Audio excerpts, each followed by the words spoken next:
Sure, here is section 1, minimum 760 words, of the infidelity short story titled, My Nephew Made a Wish, I Said Yes. This section follows the outline and maintains emotional clarity, pacing, and tension. The narration is first person, raw, and to the point. I woke up to the sound of David's keys clinking against the counter. He was already dressed, laptop bag in one hand, coffee in the other. No good morning, no kiss, just a distracted don't forget the dry cleaning. And then he was gone. It had become routine. The silence between us spoke louder than any argument ever could. At first, I used to fight for attention, start conversations, plan dinners, suggest getaways. Eventually, I stopped trying. It was exhausting, loving someone who didn't see you anymore. 8 years of marriage. No children. No laughter. No intimacy. Just structure and silence. 3 months ago, Liam moved in with us. David's nephew, freshly graduated, looking for jobs in the city. We had the space, and it felt like the right thing to do. He was polite, grateful, helpful. I remembered him as a quiet teenager, lanky and awkward. Now he was 22, confident, and surprisingly thoughtful. The first week he was here, he offered to cook. I was taken aback. David hadn't done that in years. Liam made pasta, set the table, poured wine. We sat and talked for an hour, something I hadn't done with David in months. I remember laughing, really laughing, and realizing how unfamiliar that felt. The second week, Liam started waiting for me after work. He'd ask how my day went, and he listened. Not the absent-minded nodding David did, but actual listening. He'd remember things I mentioned, projects at work, annoying co-workers, my favorite tea. He bought it for me. That stupid tea. I cried the first time I saw it in the pantry. At first, I brushed it all off. He was being kind, respectful. But something shifted one night. We were watching a movie. David had texted to say he was stuck in meetings again. Liam picked a comedy. Halfway through, our hands brushed reaching for the popcorn. Neither of us moved. I looked at him.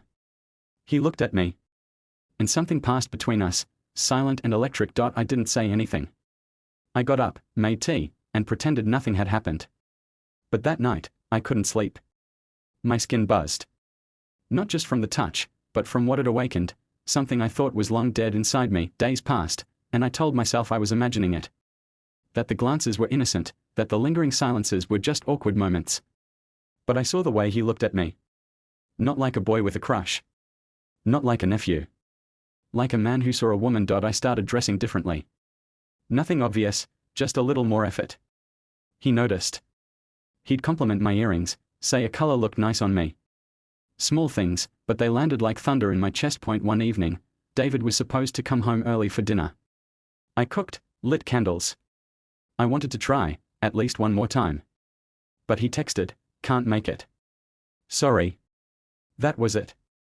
Not even a call. I sat there staring at my plate until Liam came in and saw everything set. He's not coming, he asked. I shook my head. He didn't say anything, just walked into the kitchen and returned with 2 plates. Then let's not let this go to waste. We ate together in silence. Not awkward. Just quiet. Comfortable. After dinner, he helped me wash dishes. When I dropped a glass and it shattered, I gasped. He reached out, placed a hand on mine. It's okay, he said, looking at me. Not the glass. Not the mess. Me. Later that night, we sat on the couch. He looked over and said, you know, I used to wish I'd meet someone like you one day. I laughed nervously. Someone like me? He nodded. Warm. Strong. Kind. And invisible to the one who should notice her most. My breath caught. I didn't know what to say. It was too much, too real, too close. I got up and went to my room. David was still at work, or maybe just avoiding home again. I lay in bed for hours. My heart was pounding. I told myself Liam was just being sweet, that I was reading into things. But deep down, I knew better. The way he looked at me. The way I felt around him. The way I came alive again. This wasn't just loneliness anymore. It was something else. Something dangerous, and I hadn't stopped it. I didn't want to. Here is section 2 of the script, with a minimum of 760 words, continuing the story from section 1. The narration remains focused, emotional, and direct, no repetition, no filler, building through emotional infidelity to the moment the line is crossed. I started waking up earlier just to see him in the kitchen. Liam was always up before me, making coffee, reading job alerts on his phone. We didn't talk about that night. We didn't need to. Something had shifted between us, and we both felt it. David didn't notice. Or maybe he did and didn't care. He barely spoke to me anymore. His life revolved around conference calls and late nights. At home, we passed each other like co-workers, not spouses. When he did speak, it was logistics, bills, errands, meaningless chatter, but Liam listened. He remembered things. He asked questions and waited for the answers. I felt seen. Not just noticed, but understood. We started texting during the day. At first, it was innocent, memes, song lyrics, inside jokes. Then it turned flirtatious. Compliments, double meanings. One night he wrote, "I still mean it, you know. I'd still wish for someone like you." I typed, "Don't," and deleted it. Then typed, "You shouldn't say things like that." He replied with just 2 words, "But I do." That night I couldn't sleep. I kept checking my phone. I kept hearing his voice in my head. The next day, I wore a dress I hadn't worn in years. Not for David. For Liam. When I walked into the kitchen, he looked up from his coffee and said, "Wow. Just that." But it hit harder than any compliment David had given me in years. I felt guilty. I also felt alive. We were alone more often now. David had started traveling again. He left for a 4-day conference and didn't even kiss me goodbye. Liam and I stayed up late watching movies, sharing wine. We sat closer. His hand brushed my leg and didn't move. I didn't move either. One night, I asked him why he never dated anyone seriously. He looked at me, eyes steady. Because I keep wanting something I shouldn't want. I knew what he meant. I knew he meant me. And I let that knowledge sit between us like fire. I wasn't innocent in any of this. I knew I was crossing a line. Emotional cheating had already happened. The moment I started hiding our messages from David, the moment I smiled when Liam touched my arm, I was complicit. I kept telling myself it would stop. But I didn't want it to. He started texting me late at night. Things like "thinking about you" or "wish I was with you right now." I'd lie in bed next to David, phone glowing in my hand, heart pounding. I never told him to stop. The first time we kissed, it was quiet. No words. We were sitting on the floor, a bottle of wine between us. I was laughing at something he said, and when I looked at him, he leaned in. I didn't stop him. I didn't even hesitate. His lips were soft. Familiar, somehow. I pulled away after a few seconds, heart racing, guilt flooding in. I whispered, "We can't." He just nodded, but his eyes told me he didn't believe it. I didn't believe it either. The next day I told myself it was a mistake. But it didn't feel like one. It felt like something I had been waiting for without knowing it. 2 nights later, it happened. David called to say his flight was delayed. Liam and I were alone again. I made dinner. We drank. We talked. It felt natural, easy. He stood up to take his plate to the sink. I followed him. He turned around and kissed me again. This time I didn't stop it. I kissed him back. We didn't say a word as we moved to my bedroom. My body responded before my mind could form a single coherent thought. I wanted it. I needed it. The ache I'd buried for years broke open. It was gentle at first. Then desperate. I remember thinking how strange it was to feel both terrified and completely at home. When it was over, he rested his head on my shoulder. I stared at the ceiling, chest tight. I had crossed a line I could never uncross. It didn't feel like revenge. It didn't feel like a power play. It felt like surrender. Like giving in to something I had tried too long to resist. I didn't sleep that night. I kept thinking about David, about our wedding, our vows. I thought about how far we'd drifted, how invisible I had become to the man who once swore he'd love me forever, but I also thought about Liam, how he looked at me, touched me, heard me. I had betrayed my husband. But I had also betrayed the version of myself I thought would never do something like this, and the worst part, a part of me didn't regret it. Here is section 3 of the script, with a minimum of 760 words, continuing directly from section 2. This final act focuses on the emotional consequences, the unraveling, and the internal reckoning, delivered with clarity and without repetition. I avoided looking at myself in the mirror the next morning. Everything felt too loud, his footsteps in the hallway, the sound of my own breathing, even the silence between us. Liam acted like nothing had changed. He smiled when he saw me in the kitchen, said good morning like it was any other day. But everything had changed. David came home that afternoon. He kissed my cheek out of habit and dropped his bag in the hallway. He didn't notice the tension, or if he did, he was too distracted to care. I watched him unpack while my chest ached with guilt. Liam stayed in his room that evening. We didn't talk, didn't text. I kept waiting for something, regret, panic, even shame, to take over. But what I felt most was confusion. I wanted to regret it. I thought I should. But I didn't. Not completely. David asked if I wanted to go out to dinner the following weekend. I said sure. It felt like an obligation, not a gesture. The truth was, I didn't know how to be with him anymore. I couldn't fake closeness. I didn't even know if he'd noticed the difference. The next few days blurred. Liam was distant but not cold. Respectful, like he was waiting for me to make the next move. I didn't. Not because I didn't want to, but because I didn't know how to live in two worlds at once. He finally asked me. Late one night, he stood in the doorway of the kitchen and said, "Are you going to tell him?" I looked at him and shook my head. No. He stepped closer. Then what are we doing?